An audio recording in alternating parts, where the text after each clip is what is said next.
was like, that's in your kitchen, your head. All right, sorry. That's going to be managed. Yeah. All right, good morning. Welcome to the Citrus Connection Board of Directors meeting for Wednesday, January 14th. We'll get started at 8:30 for the wall clock and 8:31 on my iPhone. The first item that we have, well, first of all, we want to welcome our newest commissioner from the county. We're so glad you're here. Excited to have you be part of this team. We're pretty lean and mean to get a lot of stuff done. And of course, Commissioner Santiago, welcome back. Happy New Year to everyone. The first item we have on our agenda is the approval of the December 10th meeting minutes. So I will entertain a motion to approve. We do have quorum, in fact, with 3 of us. Motion to approve. Second. We have a motion and a second. Any questions about the minutes? Seeing none, all in favor? Aye. All right, motion carries. We'll open up our board meeting to public comments. If anybody is here to address the board, please come to the lectern and tell us who you are. Seeing none, we'll move to Employee of the Year awards. Excellent. Thank you, Madam Mayor, Chair, Commissioners. We had the 2025 Employee of the Year Awards at our annual holiday function last month. But as is normal with operations, not everybody was able to attend. So we thought we'd take the opportunity with Commissioner Scott here as a new commissioner, and then eventually Commissioner McLeod, to take the opportunity to recognize those employees who were unable to attend the special function and recognize them today for the board and get a photo with the chair. So the first person I'd like to introduce is Chris. Chris is going to come up to the podium. Is your teammate here yet? Nope. Okay, we're going to skip that. And we're going to go to Marlene, who is from the call center. And Marlene, if you'd like to head up to the podium. And Marlene's going to tell us about the Employee of the Year for the Regional Mobility Call Center, Olivia Nunez. Good morning, everyone. I would like to call Olivia up here. Olivia has been part of our, oh, I'm sorry, go ahead. Oh. Olivia been part of our team for a little bit over a year. She's always showed her leadership abilities and always stepped up to the plate without me having to ask her. If I say, Olivia, I need you to come in and help me like do dispatch if somebody call in or someone a route reservation is or someone calls in. She's in our floating position, which means she does everything. She never tells me no, never. She asks a lot of questions, but she never says no. She's been good since she's been a part of our team, and I appreciate everything that, well, we appreciate everything that she has done for our team. And that's it. You got something to say?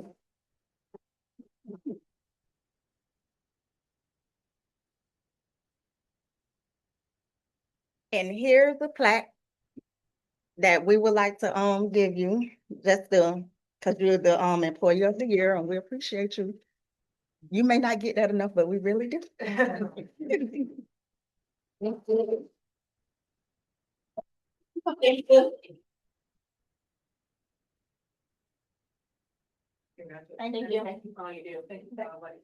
you.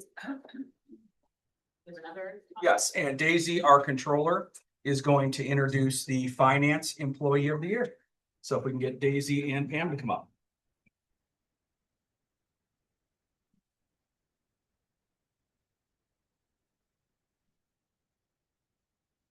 Good morning, everyone.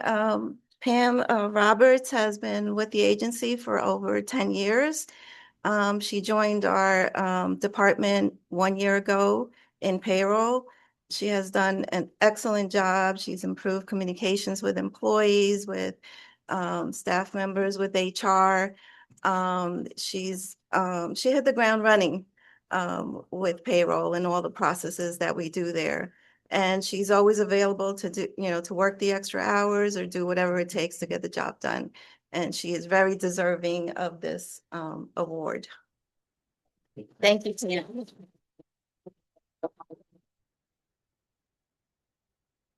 This is for all your great service. Thank you.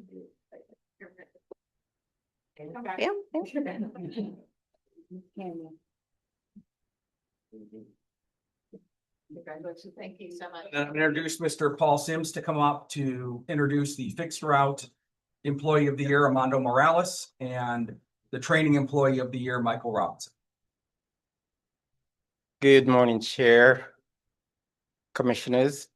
I want to take this opportunity in introducing Armando Morales and Mike Robinson. He's been in our training department for the last 2 years and has significantly improved our structure and standard for our training program. Armando has been here for 19 years. He has been a standout operator. Every time we think of a role model, someone who wears the uniform well, give great customer service, consider safety their number one priority, we think about Armando. And these two individuals have made us shine in the operations department, and I'm proud to welcome them to receiving their award for recognition for the great work that they have done for 2025. First, Armando.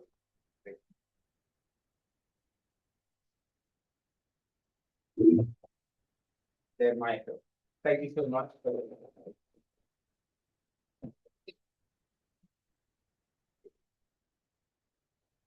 Oh, it's up to me.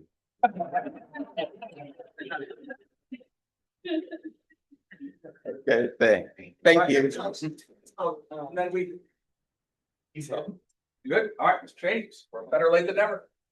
He wasn't late, he was just on time. Good morning, Carl, come on up. I'd like to introduce Carl Starkley, our Terminal Security Officer and our Employee of the Year for Safety and Security. Carl's been with us for about 2 years now? Yes. Going on 2 years? And he is a walking customer service representative. Not only does he do security for the terminal, but he helps up with customer service. Tenfold what we're used to. So I'm glad to have him here. I hope he's here for the long term. Congratulations. Thank you.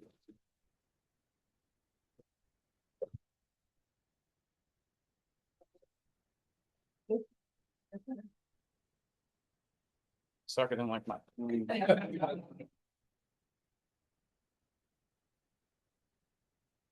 Then I have the honor of giving out the Pinnacle Award, which is the Employee of the Year for the entire organization. And we looked at all of the applicants from the divisions that received the Employee of the Year award. And while they were all willing, there was one that really met that definition of the pinnacle, and that's Pamela Roberts. So Pam, congratulations. What was not said about Pam, but I think is important to note, especially with a new commissioner coming from the county, is that Pam came over as one of the employees during the 2015 merger between the Citrus Connection and the Polk County Board of County Commissioners. And we are still to date the only Federal Transit Administration recipient who has ever merged FTA. And so Pam, we want to appreciate and thank you for coming to work for the Citrus Connection. Pam at the time was a supervisor who had been supervising county employees for almost a decade, right? 10 years. 10 years. And we chucked her into the deep end of the pool and put her in charge of drivers that she had never met before. And from there, she thrived. She's thrived in finance, in a variety of roles.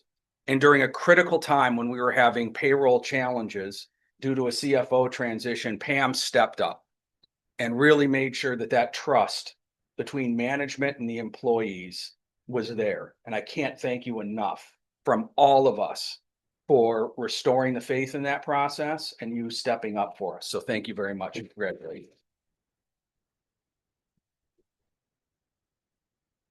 I don't have to be told to suck it as I always do. Well done.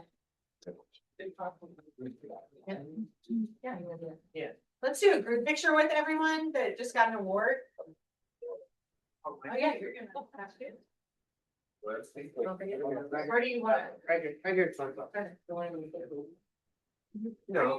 Right here.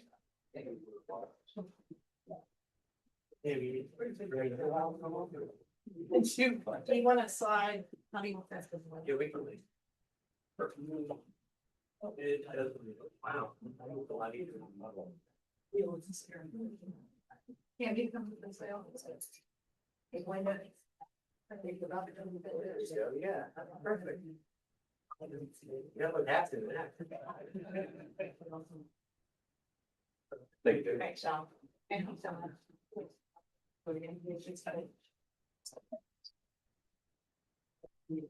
Thanks, Dave. And Commissioner Scott, we try to celebrate our team. The team at Citrus Connection is really, like I said earlier, lean and mean. They provide the highest quality of service and they do such a great job. And as you just heard, we have some long-term employees who have been here and matriculated and gotten promoted and done different things around the organization. But it really is, for an organization with this 200 plus, 58. 258.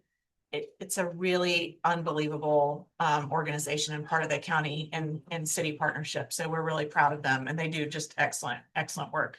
Thank you. All right, we'll move on to finance number 4. And Rhonda, just as a refresher, if you'll tell us what page we're looking at as we go through that, that would be helpful. Page 4. Thank you, ma'am. These are the Lambton monthly financial statements for the period ending June 30th, 2025. The total revenues through November the 30th. Oh, I'm sorry. Good morning, Madam Mayor Chair. Thank you. The Lambton monthly financials for November 30th, 2025. The total revenues through November the 30th, 2025 are 1.9 million, or 9% of the annual budget. The anticipated ad valorem taxes are budgeted at 7.8 million. And a substantial amount of that funding is received through December and mid-January. The total collected for November is 986,000, which is 13% of the annual budget. The anticipated FDOT and FDA grants are billed quarterly. During the first quarter and throughout the fiscal year, the agency utilizes funding from ad valorem taxes, SBA municipal pool account, fare box, contract, and grant revenues to offset operating expenses. Any questions about revenue? Total expenses for November 30th, 2025 is 2.7 million. Fuel and lubricants total 82,000, or 11% of the annual budget. And insurance expenses are 117,000, or 28% of the annual budget. The annual variance is there's a variance between revenues and expenses for this month, but that will be caught up with the ad valorem taxes coming through. And when we need, we can pull money from the municipal pool. The total expenses are 2.7, or 16% of the annual budget, with 16% of the fiscal year completed. We have cash on hand for 22 days, which covers 7 months of expenses. Do you have any questions? questions on the first portion, which is 4A? Okay, moving on. Thanks, Rhonda. Okay. Moving on to page 8, which is Polk County Transit Services. This is the financial statement for November the 30th, 2025. The total revenues for Polk County Transit Services are $5 million. We have city contributions that were received for 741,000, or 104% of the annual budget. We have the same thing that's with Lakeland. We have FTA and FDOT grants that are billed quarterly. Those grants, we have to incur the expenses before we can draw down the funds. Operating expenses are 1.7 million, or 15% of the annual budget. And total expenses are 1.7 million. Revenue exceed expenses by 3.3 million. Questions on the county contracts? Okay, awesome. We'll keep going, Rhonda. Thank you. All righty. The next fund that we're talking about is Transportation Disadvantage Fund monthly financial statements for the period ending November the 30th, 2025. This particular fund is on a different fiscal year than Lakeland and County.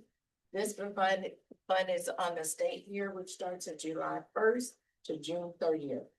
The funding is comprised of a 90% from the state and 10% match from Polk County. The total revenues for transportation disadvantage is $549,003, which is 38% of the annual budget. The total expenses are $531,115, or 36% of the annual budget. Revenues exceed expenses by $17,888, which is a good thing. Any questions on transportation disadvantage? The question on that, as far as proportioning that to the different cost codes, how is that determined? For those funds, like when we talk about the labor line, well, how does that get mapped, if you will, versus the other funds that are used for labor? So kind of how do you divide that up when you look at this Absolutely. particular Yeah, program? good question. So you wanna know how we map out the expenses, revenue and expenses? I mean, for this program, for the transportation disadvantage Okay. program, how do we figure out of that bucket of money where that is allocated to versus taking it from other sources of revenue? Oh, all of our expenses are pretty much in one bucket. We allocate it based on vehicle revenue miles. We use a percentage for TD, a percentage for Lakeland, and a percentage for county. That way, we're not mixing Okay. funds. Okay, thank you. And Commissioner Scott, at any one time, you can have a paratransit bus that's being used for TD purposes and make sure that that's then billed to TD. Understood, okay, that And is, then that driver time is spent, yes, because I think we covered that in your right, that's what I was, orient- okay, when you were a candidate, was Right. yes, that TD and para can use the safety. yeah, very good. Thank you. All right, any other questions? Good question. I'm on page number 14. This is agenda item 4D. This is for approval of a grant application and resolution. FTA Federal Administration, FTA Transit Administration 2026-2027, Section 5311, Formula Grant for the Rural Areas and Application Resolution. I'm requesting approval of the 2026-27, Section 5311 FTA FDOT pass-through grant and application corresponding resolution. The grant funding will be utilized to maintain operating expenses for the needed transit areas in Polk and the rural areas of Polk County. The district is requesting $1 million. The total federal funding is $500,000 with local match of $500,000. This is an approval item. So this is an approval item where we agree to take the federal funding. So moved. Yes, thank you. I And a was second. just waiting for you to finish. talking. Yeah, I know, you're like, let's move on. So we have a motion, a second. Any questions about that? Seeing none, all in favor? Aye.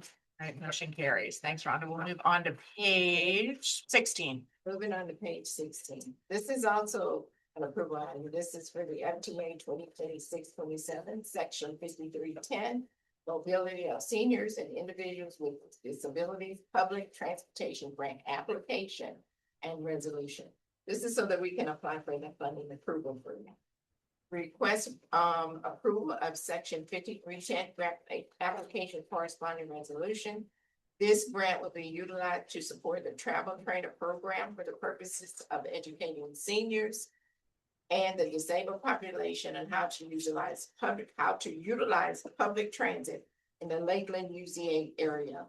The total amount of the funding we are requesting is $69,438. The federal funding is $55,550 with a state match of $6,944 and a local match of $6,944. A motion for approval. Motion for approval. Second. We have a motion, a second, and we like when the local match is a lot lower than the federal match. No. All in favor? Aye. All right, motion carries. I'll continue on. For agenda item 4F, this is the same exact application and resolution. It's section 5310 for mobility of seniors with individuals with disabilities.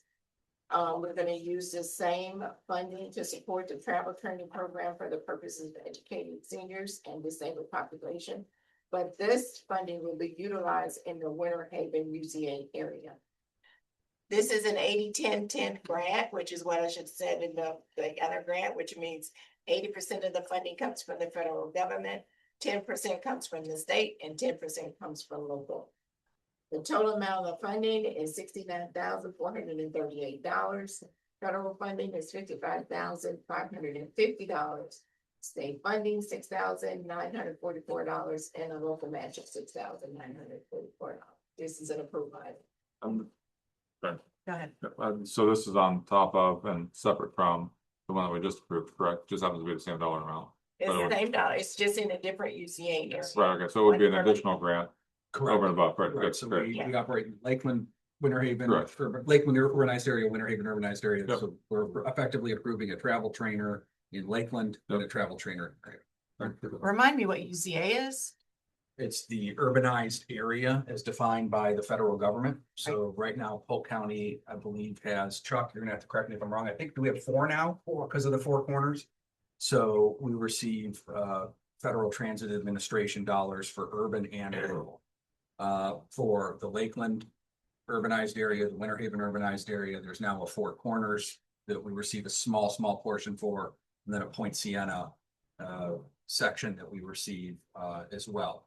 And so we receive those federal dollars. Those dollars have to stay within those urbanized areas. That's part of our Federal Transit Administration audit, and then our auditors look at that as well. Most likely in the next census, the Lakeland urbanized area and the Winter Haven urbanized area may combine, given the massive growth, in which case you just see one grant application for the Lakeland Winter Haven urbanized area. Is it capped at 55,000? Only they ask is they come from Lakeland to Winter Haven. I would assume there's some population set difference. But We're drawing the max that they'll. right, so there is a ceiling Yes, that's sir. there. So there is a Great question. difference Yes, in those sir. areas. Yes, Okay, we ask for every single penny, every Right. single time. okay, very good. They do. Well, and just so you know too, we just flipped from rural to urban combination for years and years and years. We had the designation of only rural. Okay, So then that flips us into a different category from a federal transit standpoint. got it. To Tom's point of now having 4 areas, whereas for years it was one. It was one and then One, one when we were just Citrus Connection, then when we partnered with the county, we became 2. 2. And then the growth popped a third and a fourth, Got it. which we only receive a portion of because Polk County is only a portion of that. Right. And then we draw those funds. The vast majority is operating with a very, very small slice of capital. Got it. Okay, very good. All right, so we have a motion to accept this grant. Second. No, do we Motion, have? good do we? motion. I thought No, you did. motion, no, I did No, not you make had a it. question. Okay. You wanna do it? But, yeah, motion for approval. We have a motion and a second. Turns. Right. Any further questions?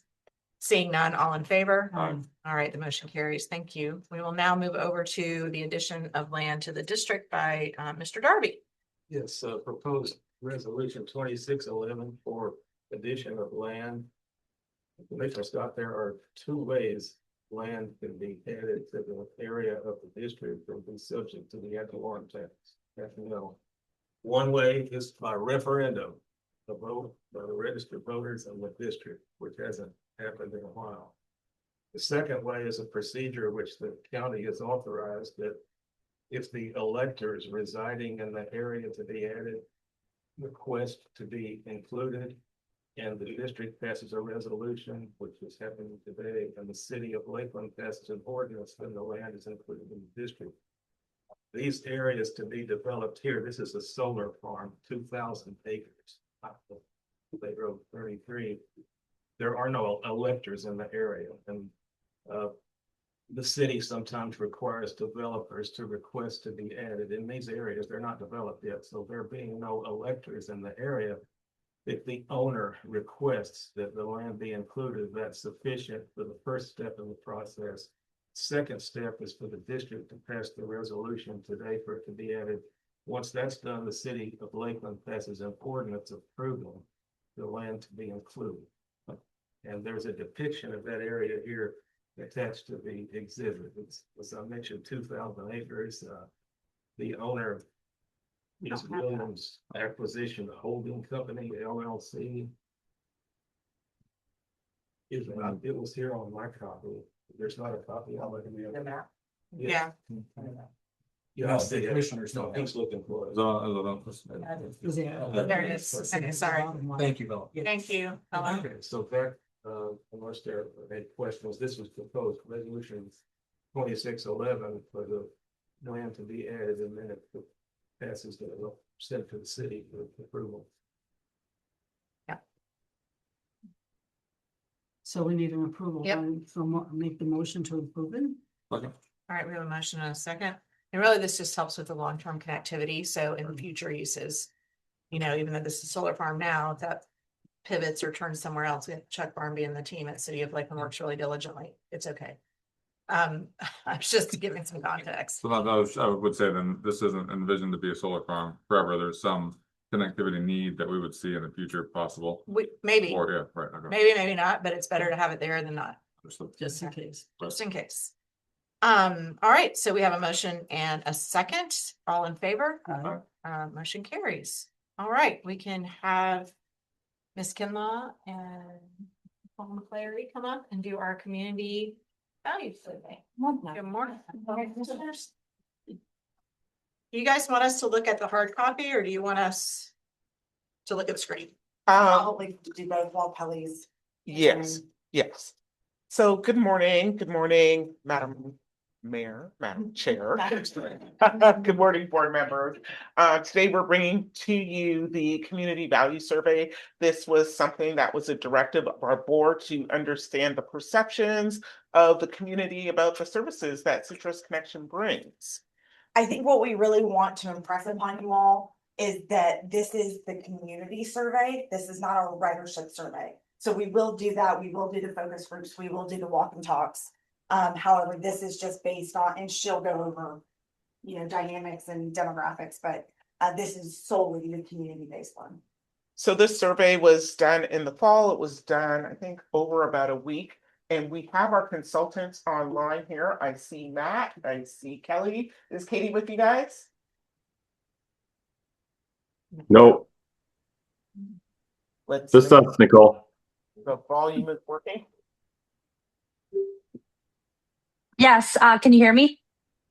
All right, so give us a moment with the technical difficulties, but we'll present the results, which I think you guys will find very favorable and better than Netflix. Let's not get crazy. I don't know. Now that Stranger Things is over, that might be true. All right, we're starting at Matt and Kelly. Can you hear us? Can you hear me? So it runs smoothly like in your pre-meeting and then it doesn't invariably. I can hear you, Matt. There we go. Now we can No, hear we you. can hear you now. Okay, you can hear me? Okay, good. And can you see my screen? We can see your screen. Yes. Thank you. So we have Great. Matt and Kelly from Transpro. Is Katie with you guys? No, she is not. Okay, all right. So take it away. All right. right. Go ahead, Matt. I'll throw it to you first. Yeah, thanks. Thanks, Nicole. Good morning, Madam Chair and board members and the entire Citrus Connection team. Wonderful to be with you today to present impactful results. And for those of you that were in the room on June 10th, 2025, this room clearly defined what success looked like in your strategic plan built around your customers, your community, and your employees. And coming out of that, there was a definition to identify the community values. Citrus Connection will establish a baseline of community perception of Citrus Connection services. And so we are here to present the results that will help you establish that baseline. And before we jump in, I want to give a shout out and a really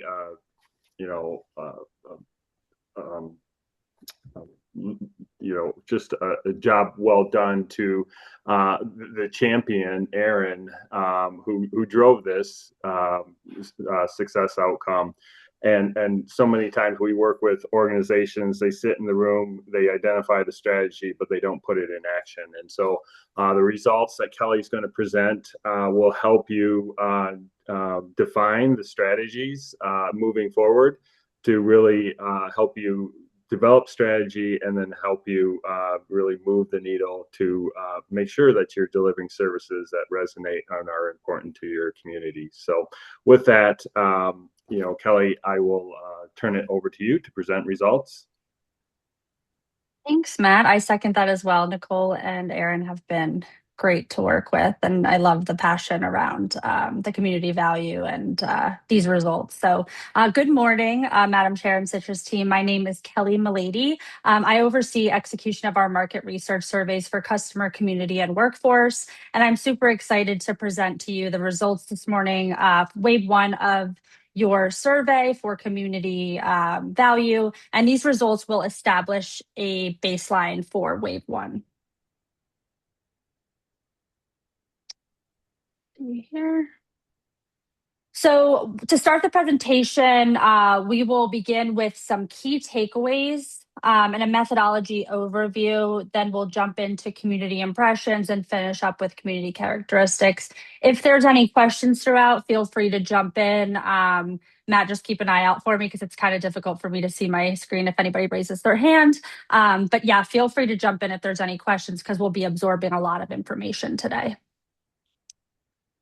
So overall, the community response is very positive. You'll see that 86% of respondents believe Citrus Connection has a positive impact on Polk County. 75% agree or strongly agree that Citrus Connection is valuable to the community. And when asked what matters most, the community clearly prioritizes access, affordability, especially for people with special mobility needs. These results reinforce that Citrus Connection's core mission of providing that reliable and accessible transportation for all residents is resonating with the community. And, not a direct comparison, but for reference to you all, the top three to many other communities we've worked with mirror this. So things like access to destinations, low income, affordability, and support to people with special mobility needs. So just to give an overview of the methodology that we use, so the survey collected 392 responses countywide between December 1st and December 8th of 2025. This yields a sample with a plus or minus 4.95% margin of error at a 95% confidence level, representing that statistically valid snapshot of community perception across Polk County. And then the survey instrument was developed collaboratively with Citrus Connection staff and informed by stakeholder input. So this fun map here, basically just to show you that responses were received from across Polk County with participation spanning nearly all zip codes. No single area dominates the results, so that's supporting a geographically balanced sample. This distribution strengthens confidence that findings reflect countywide perspectives, not just one quarter neighborhood. I'll leave that there. Kelly, there's a question by Commissioner Santiago. I'll recognize. Sure. Was this survey totally online? The survey was administered by panel, so it was with our partner Alchemer, and it was an online survey. That's correct. Thank you. Of course. So this section here will focus on overall impressions and perceptions of Citrus Connection within the community. Just note that these results include responses from current users, former users, and non-users, which is obviously important context as we review the findings.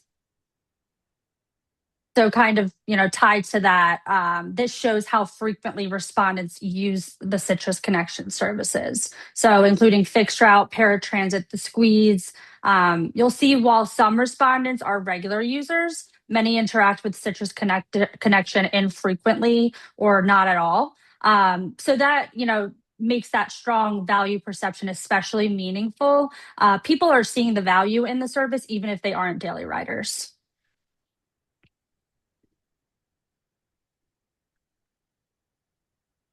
With regard to community value as a whole, you'll see that 36% say Citrus Connection is valuable to them personally. 75% say Citrus Connection is valuable to the community. So this indicates that broad recognition that, again, Citrus Connection is playing an important role in the county beyond that individual trip making. And then when you look at, in addition to that perceived value, the community also supports continued investment. So you'll see that 78% believe investing in Citrus Connection is good for the community, which is an important signal of public confidence in the Citrus's mission and the direction of the agency.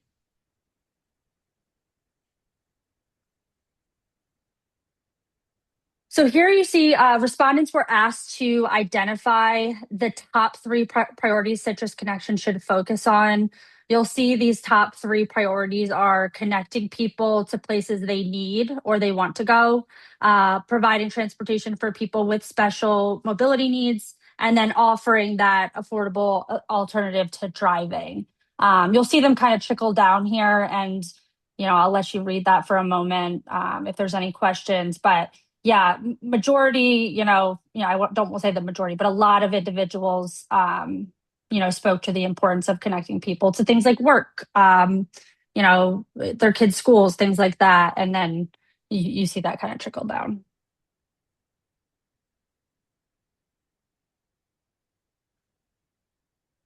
So this slide here summarizes how respondents perceive Citrus Connection's overall impact to the region. So 87%, including that 52 and 35, very positive impact. This result reinforces that Citrus Connection is viewed as having a beneficial influence on Polk County as a whole. And then this next slide here is a lot of information. This kind of breaks that down. So this shows the specifically those areas of impact and how they're rated amongst the community.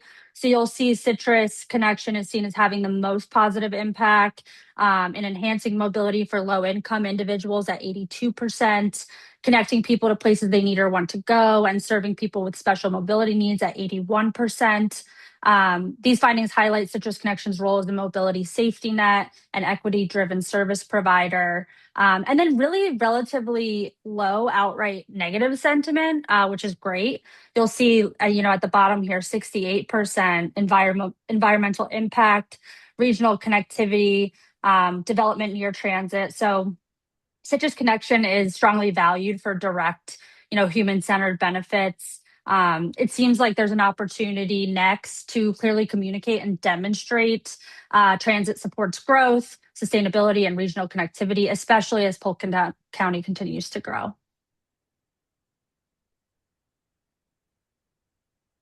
And please let me know if I'm moving too quickly. So here you'll see a strong. Okay. A strong majority of respondents agree or strongly agree that Citrus Connection improves access. This reinforces the idea that the agency is viewed as removing barriers to opportunity, especially for those with limited transportation options. So you'll see they all are relatively high here. I think this also speaks to in our project team presentation with Nicole and Aaron, there was a little surprise around the schools being a little lower. But I think, again, this speaks to just that communication and the branding, just continuing to spread that out amongst the communities, because maybe it's just a lack of awareness. So just, keeping that in mind. Yes, Commissioner Santiago has a question. I'm just surprised with I'm just surprised with the Citrus Connection connects people to jobs. I am too. Because we have discussed that basically that would have been our strongest and to find it that is not that it's not agree or strongly agree, but it's the lowest of all of them. That surprises me.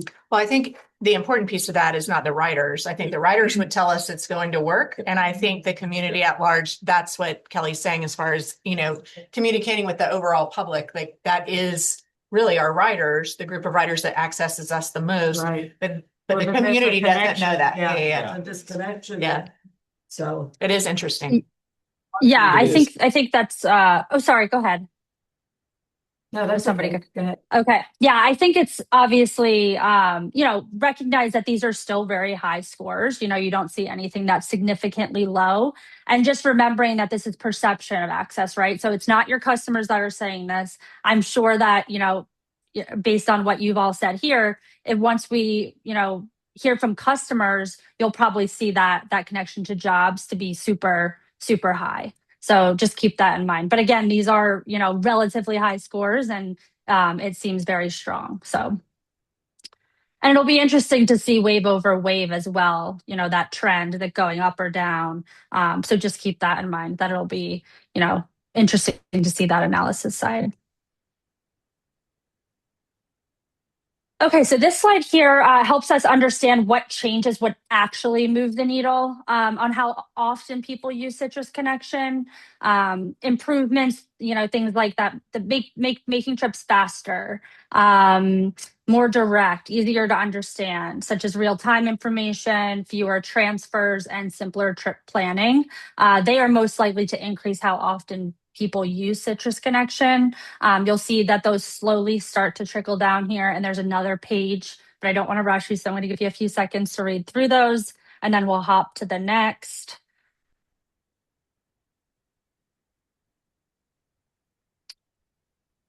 And then this slide shows us where those improvements may be valuable, but won't necessarily change behavior for most people. Kelly, if I could, sorry, go ahead.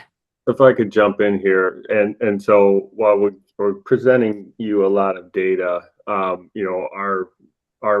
recommendation to the team would be, if you're thinking about planning and developing, new service offerings, if you're thinking about where to invest your, precious dollars, look at those areas, not on this page, but on the previous page, and really, try to align those things that would move the needle, not only for the community, but also, as you've already identified, looking at your customer surveys as well, and making sure that, it's a double lens that you're looking at for evaluating all, future service changes, improvements, stuff like that.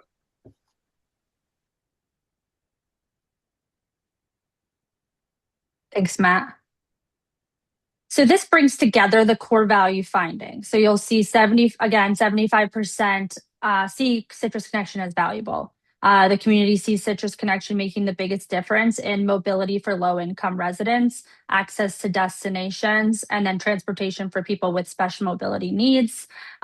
Respondents see less impact in supporting development near stops or stations, reducing that traffic congestion, and then connecting to the larger region. So just, a note that these are not weaknesses, but places the community sees room to grow. They represent that long-term system level challenges that involve, partnerships beyond Citrus Connection alone. So just something to keep in mind.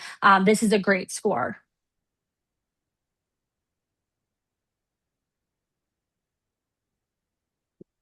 This next section will provide context about who responded to the survey. So this will help better interpret those results that we've just discussed. Here you see more than half of respondents report not using any other regional transit services. Among those who do use regional services, awareness and usage are most concentrated around nearby systems like Lynx and Sunrail. You'll see at 26 and 21%, with more limited crossover at Tampa's Heart at 16%. So overall, points to an opportunity to both strengthen regional awareness and reinforce your role as the core mobility provider in the region.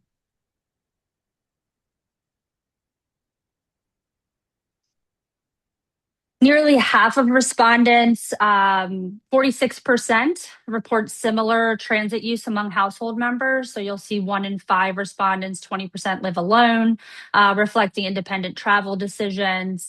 Smaller shares report household members using transit more or less often. So overall, household transit use appears relatively stable, with opportunity to grow that usage within household.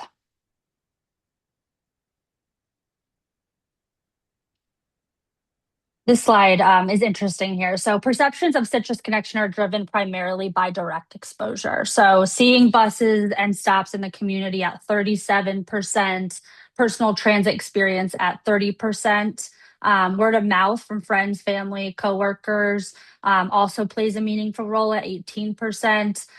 You'll see that traditional media and social media have relatively limited influence to overall perception. So, just highlights the importance of communication and visibility, not just service delivery. People are talking about Citrus Connection, and that's how the community knows about it. So word of mouth, just continuing to do advertisements and things like that that are visible to the community is, I think, super beneficial to you all. Kelly, if I could just make one addition. This speaks to the importance of the employees and the workforce, particularly that 30% using the ambassadors that provide that service. So to the employees of the year that were in the room, congratulations to them. To all Citrus Connection employees and to the leadership team in here, your job matters so much to the overall community perception. So we often find the partners that we work with want to push the social platforms, push the media, push but at the end of the day, these results would say your employees are one of the most important assets that you have, and making sure that they understand the role that they play in impacting your community value is a wonderful place to start. Yes, that's a great point. Thanks, Matt, for that.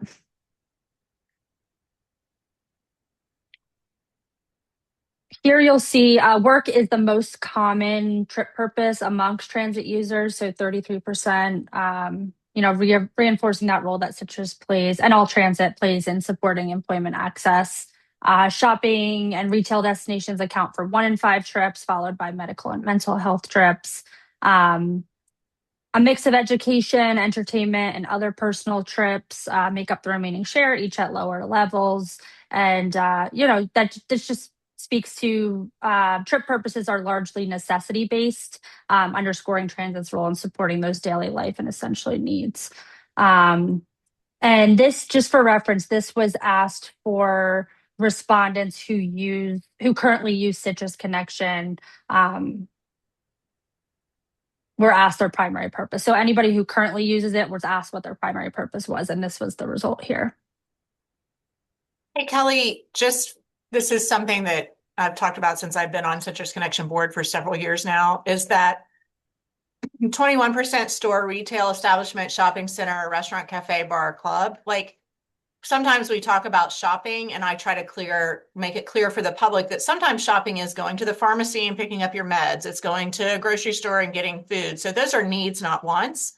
And I think that might be a little bit more cloudy for me with the restaurants, cafe, bar, clubs, why that piece wouldn't be an entertainment. So I understand, because I do think some people think shopping is shopping for fun, and Commissioner Santiago and I've talked about this over the years, and not shopping for necessity. So that's always been a conundrum for me with not only with presentation of data, like for our planning department or our marketing department or anything like that, but even from a consultant side, is the delineation between needs and wants, I think, is really imperative. So I don't know if people wrote down it was for restaurants, cafes, bars, or clubs, or if that's just a broad statement that is utilized in the metric and the data that you're collecting. Yeah, I can, that totally makes sense. I can look into, once I chat with Katie, I can see if that's pulled out, but that's a good point. Moving into the next wave, that might be an area where we can delve deeper into and kind of separate those, because I do see where that overlap could occur and could create confusion amongst respondents. So definitely a good note. We'll notate that and, kind of further discuss that with the project team moving forward. Yeah, and I'm not sure if it's just the term shopping, but I know that since I came on board, even in one of my first retreats, there were board members at the time that thought shopping was more about like, they don't need to go, they using the Citrus Connection don't need to go shop. And it's like, well, actually it's a necessity. Like, that is to eat or to have meds, Yeah, and people can, disassociate from retail or, groceries, to your point. So definitely important. Thank you for that.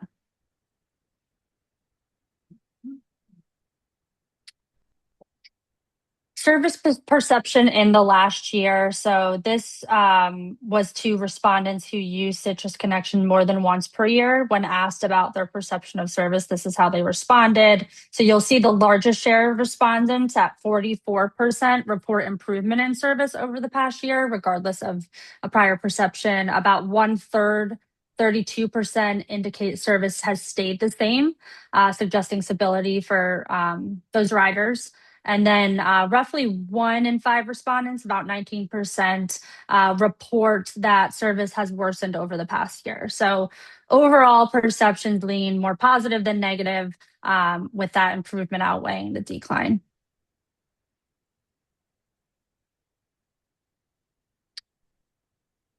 This question here, in what year did you last use Citrus Connection services, was asked to respondents who used to use Citrus Connection but don't anymore. So over 1/3 of former users, 37%, last used it in 2019 or earlier, pre-COVID. About 1 in 5, 21% stopped using the service in 2024. Remaining former users last rode between 2020 and 2023.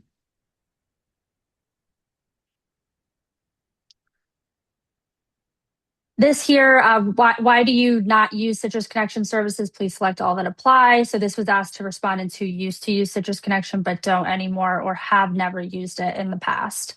So former users and non-users cite a range of reasons for not using the service. Convenience is the primary barrier, with over 1/3 of respondents at 37% finding it easier to drive. Access and relevance issues follow, including employment status, route location, service coverage, and travel time.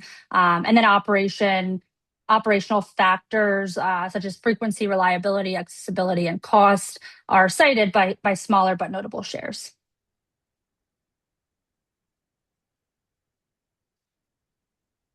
This is transportation mode in a typical week. So thinking about the trips that are made during a typical week, which of the following do you use? This is select all that apply. So you'll see personal vehicles dominate weekly travel, with most respondents driving alone at 61%, or with others at 38%.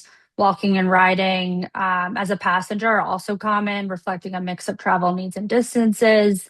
Transit plays a smaller role in weekly travel, with bus use reported by 17% of respondents.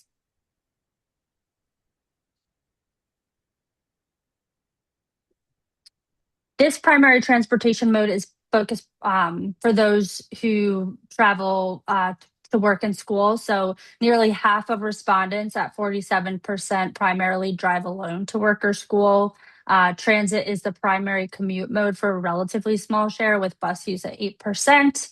And then a notable portion do not regularly travel to work or school.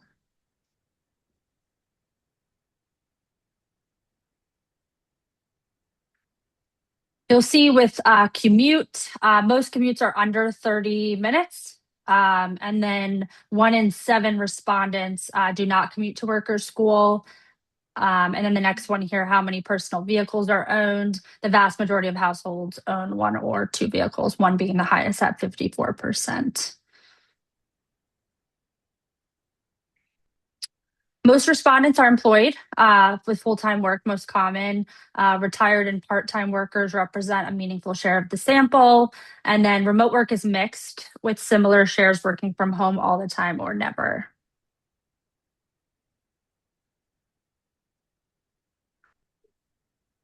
So diving into demographics, respondents span a broad age range with fairly even representation across adult age groups. You'll see that breakdown down here. We got a pretty good coverage in the age area. Most households include 1 to 2 adults. The sample does skew a little higher female, which was interesting here. But this diversity, shown on this slide, is what strengthens that confidence that the results reflect the broad community perspective. You'll see with regard to race, you'll see the sample is 67% white Caucasian, Black African American at 21%, and Hispanic Latino at 16% are representing the portions as well. Other racial groups are represented, but in smaller shares. This is select all that apply. So, obviously ethnicity and race are tied into this question here. There might be some overlap or it's just important to note that there may be some answers because it was select all apply that wasn't selected. It can get a little confusing when people don't fully understand the difference between ethnicity and race and the way that the question's asked. So you might see that in the results here.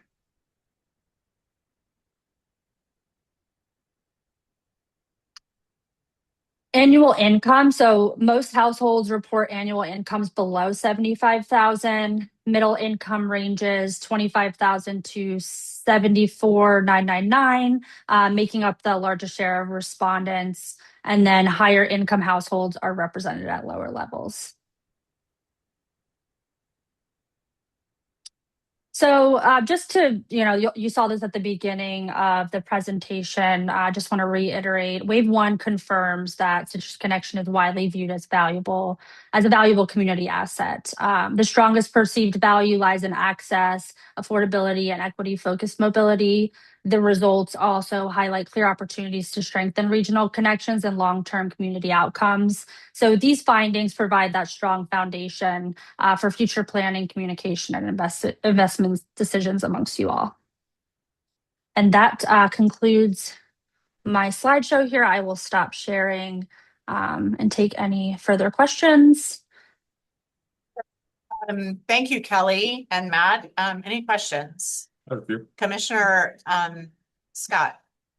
So thank you for the presentation. It was very insightful, and some of this, just so I understand how this kind of survey took place on this survey comparative to other surveys that Transfro has done for similar services. How does it compare when we talk about the sample set relative to the population size of our communities?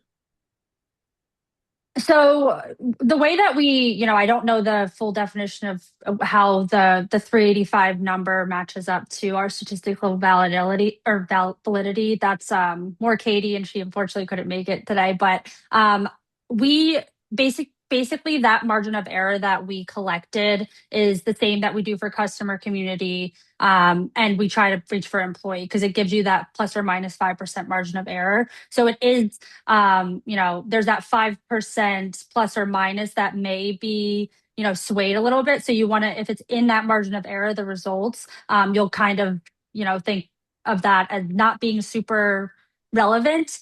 So wave over wave, I don't know if this is, going too much in the weeds. If you see less than a 5% change, it's not statistically valid. But we did get with that 390, I think we hit, over that number that we typically try to. So did that answer your question? Or did I kind of? I guess, no, it's okay. An engineer by former life, so I appreciate statistical analysis.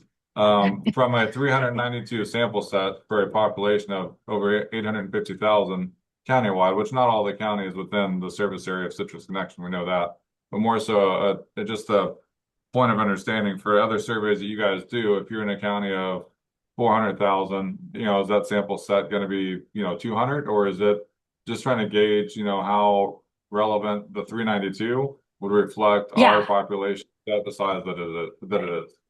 Regardless of, sorry, that I probably went off the wrong way though, but regardless of population size, we will always hit that 385. So what we collected with you all is what we collect with other agencies across the country. Okay, gotcha. And on the 392 that you had, was that, from what I thought I understood, the 392 was kind of the perception sample size that wasn't riders. Is that correct, or did that include the riders?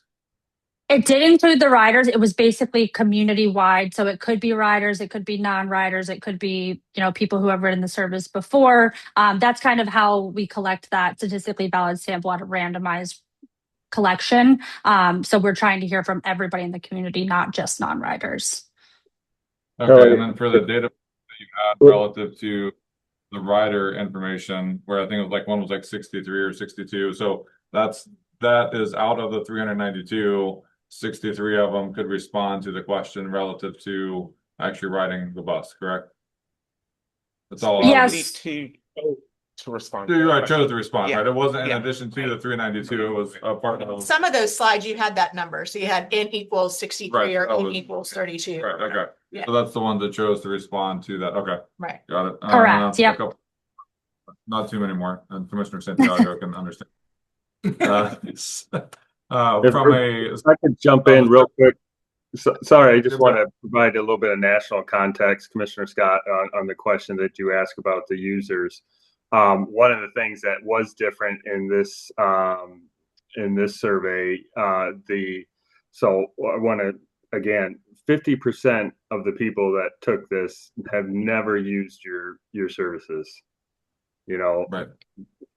but yet 75%, you know, see value across, you know, Polk County, and, you know, 87% say the organization, you know, has an impact.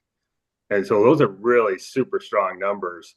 What's interesting about this wave is, you know, typically when we do these surveys, we get closer to around 15% that have never used the service, you know, the agency that we've used have used the agency services. So what was interesting in this, you know, wave is that, you know, folks that have at least used Citrus Connection in the past was, you know, more than, you know, at least one time, you know, it was more than what we would see on a national average. Typically that number's lower, you know, to 15. But it's, you know, right in line with, you know, one of the national leaders is, you know, Denver RTD, a much more robust system, but, you know, only 15% of that population, you know, uses the system, but, you know, they have, you know, 88% see community value. So Citrus Connection is right there. The interesting thing is that your population that, you know, took this actually at least used the service, you know, one time. Thank you. I think the squeeze probably has something that I've never ridden the bus, but I've ridden squeeze. So that's Right. interesting. The points that we had on service perception, were there any other details as far as the ones, because there was a higher percentage that said the service was worse relative to what it had been previously. But I'm just curious, when they talk about worse service, is that defined by, you know, they get mad because the bus was late, because they were late to the bus stop? I mean, I guess there's not really any other data that we have, right? It's just kind of a yes or no on good, better, or worse kind of We application on the can, yeah, so we didn't ask a follow-up question. That can be done in the next wave for anybody who says it's worse. Why is it worse? But we can, you know, pull the raw results and kind of see who was saying that. Is it community members? Is it people who have never ridden the service? Is it people that used to and don't anymore? So it might be interesting to kind of see that breakdown. Or is it current riders, right? So we can definitely provide more insight on that. But I think next we'll make a note in that as well, is for those that do respond. We didn't do, you know, that breakdown question, but we can certainly add that next wave if needed. Okay, and then for the demographics, I understand the overall sample set was 392, but on the demographics, we didn't have an N number there. Just for curiosity, do we know how many respondents provided the demographic information out of that 392? Was it quite a few, or is it, I'm just wondering how reflective that is of that group because of the. Well, remember, some of them did multi too. They stated that. So you might say, I identify as, you know, Hispanic and Asian. And so it captured all of that, which I think you said, correct, Kelly, when you presented that slide. Yeah, so But there were some the specific number that Commissioner Scott's asking for. Again, just looking at, so having surveys, no matter what the topic is engagement of for one, to get somebody to even take the survey. Right. And for two, for the completeness of the survey to be actually done. And there's, you know, once you get this, I didn't see the survey, but I'm assuming there was a lot of questions on the survey. And oftentimes you get, I think it's more than 8 or 9 questions. Fatigue, yeah. The fatigue sets in after, I think it's 8 or 9 questions is kind of the statistical average of. After that, people are just kind of either Christmas treeing it, Or they just stop doing it, they don't answer the rest of the questions. So again, more so Yeah, just so- understanding the survey, how was it laid out? And then did we lose maybe some of the data? Not that it was a bad program, just understanding what's behind it so we know how reliable the data is, if you will, based on what we're reviewing. Yeah, for sure. That's a great observation. So all the responses that you saw today were complete.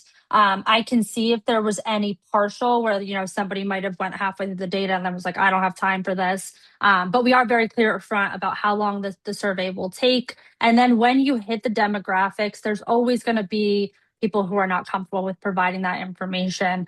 So I think definitely for income, race, gender, and age, there is a prefer not to say option. We can pull those numbers. But for all the other, basically they took the whole survey. It's just a matter of did they select that prefer not to say to those demographics. Okay, I appreciate that. And I just had a couple of quick questions for the Citrus Connection side. Sure. So on the real-time tracking, I'm assuming we have GPS on all the buses already, right? We do. That was an interesting response. So I Right. think that comes down to the 50% that had never used the service. So we do have real-time tracking of all of our fixed route and paratransit vehicles.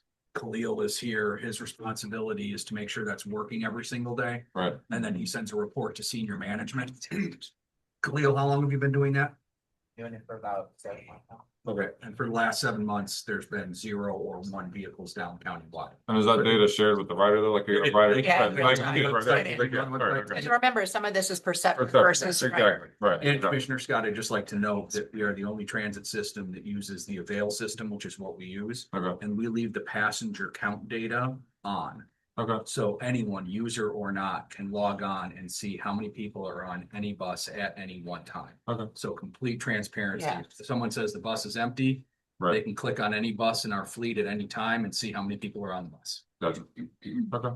And then the only other thing I had is that we were talking about one of the higher percentage on the perception, as far as people understanding the impact of Citrus Connection was the bus stops, which obviously we have physical bus stops that are a variety of build outs, but I think the signage is one thing when I look at from a relatively inexpensive way to improve even more perception is get the signs a bit larger and maybe drive a message home of, we drive you to work or something, whatever it is. I mean, that's an idea, but just in looking at how can we even increase our perception to a higher percentage of betterment for the community, that's probably one of the cheapest investments we've had. I'm smiling because Yeah. Nicole's relatively new to our senior leadership team.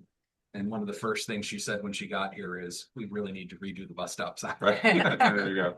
Yeah, okay, that's all I have. Thank you. I appreciate the clarity. Thank you. Yeah, no, that's a I like the hazing. I like the hazing going on. Yeah. It's a good vibe. Like, Yeah. bring up how long our meetings have become since you became chair. Not due to my questions. Sure. but it speaks to the community too. Like they were very clear that it's a lot of, personal experience, word of mouth, what they see, right? So improving those bus stop signs would definitely be a positive thing for Citrus County to do. So I just want to know, and maybe Tom, you can answer this. Is this a survey that's done every year? This is the first year that we've done it. Okay, And it that's came- why I kept. Yes. thinking Yes, it's fresh. so- I kept, We have done, Searching. yes, ma'am.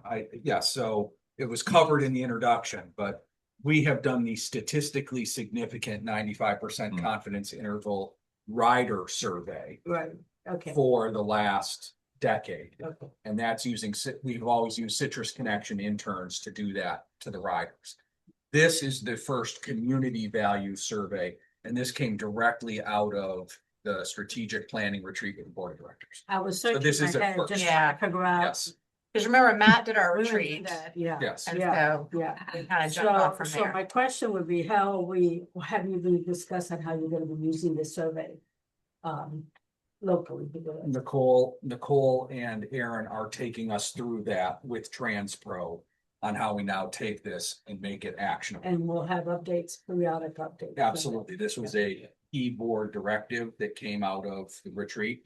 So we will make sure we're reporting on that quarterly.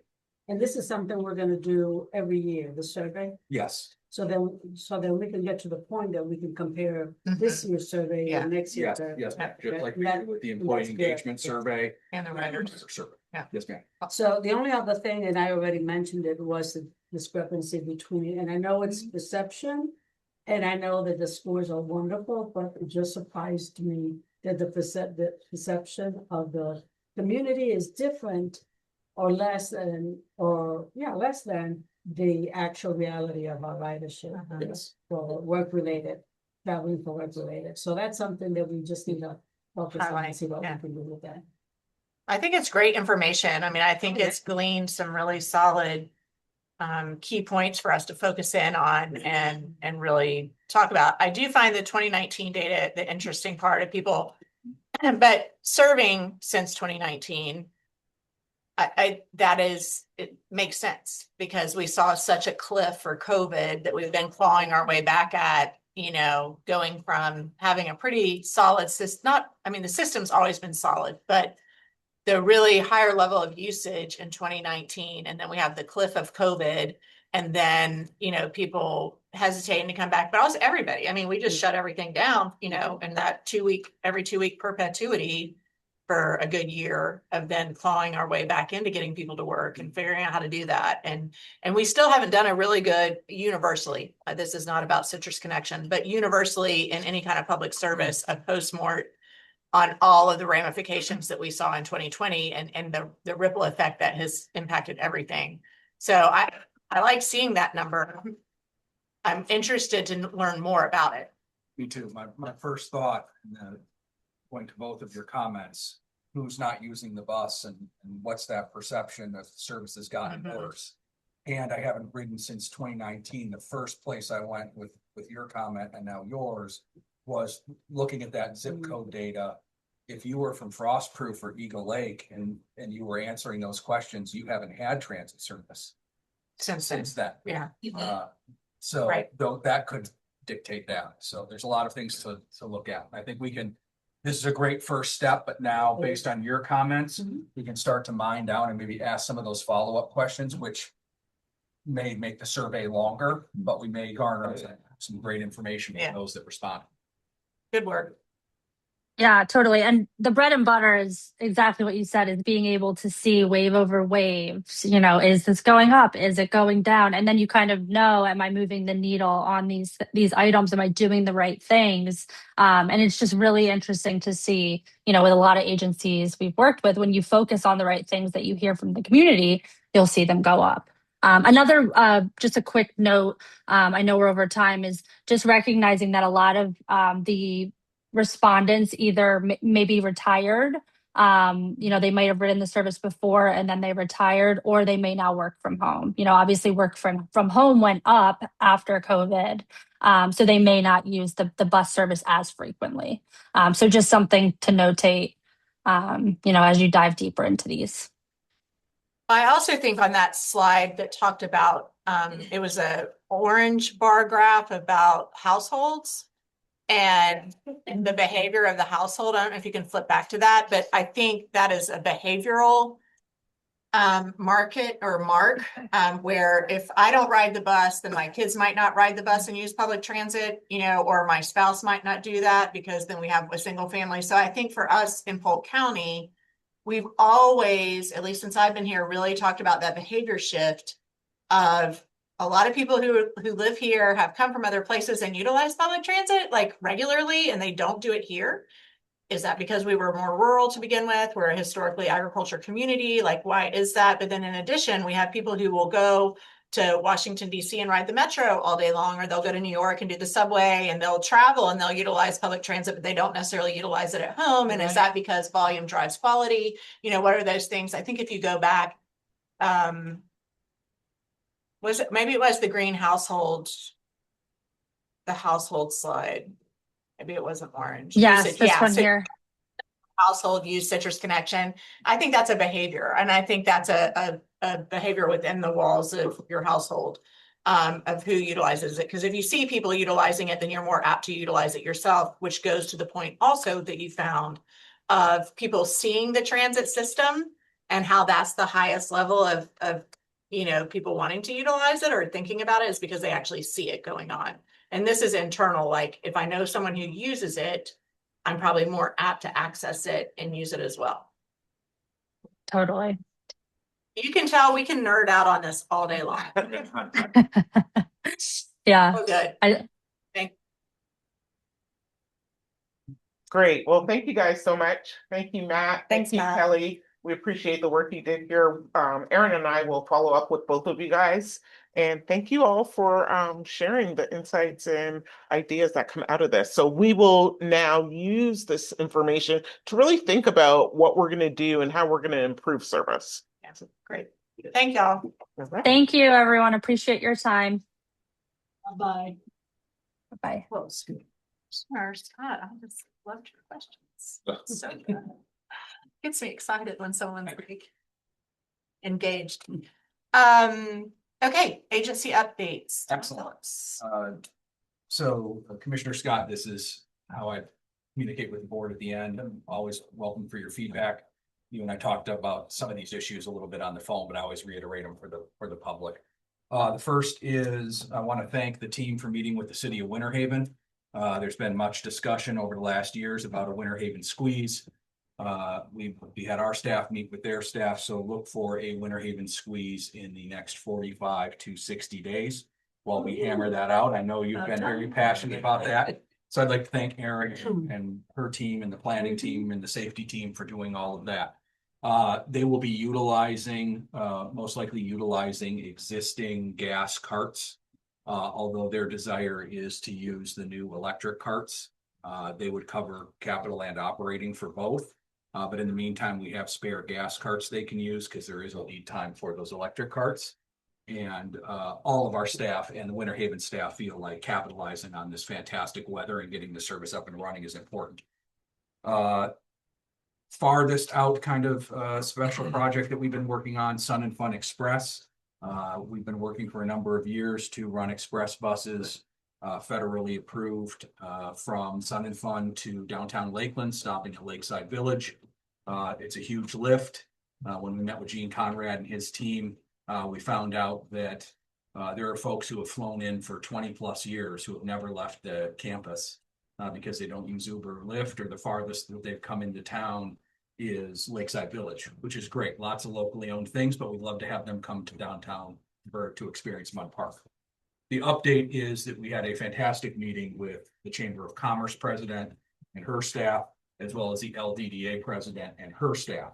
And they are going to make sure that that is a premium experience. So when these hopefully hundreds of people get off the bus for the week, and they're going to be able to experience downtown Lakeland till 11 o'clock at night, Tuesday through Friday, that shops are open, they're running specials, that there maybe is an ambassador from the chamber there to greet people when they get off the buses, tell them what there is to experience in downtown Lakeland. So we are very excited about that. The third Taggertown Express kicks off. The first pitch is the 22nd with the Orioles. So we look forward to doing that. We've met with the Tigers folks. We've increased our in-park offerings to make sure that people know the Taggertown Express is there. The first year we did 6 select games as a pilot project. Then we applied with FDOT for a service grant, given that Lakeland Hills is under construction. And this will be the second year of the 3-year grant for that. So they help cover the operating costs for that. And it's extremely well written. I don't want you to think I wordsmith, but I do need to correct myself. When I said to you that every single vehicle is tracked, that's not true. Every single fixed route and paratransit vehicle is tracked. We are currently working with Florida Polytechnic on a research project agreement. Khalil is heading that up for us, as well as another intern that we have, Noah Young. And we are working on an app for the squeeze. So that will be something that we'll have by the end of the year.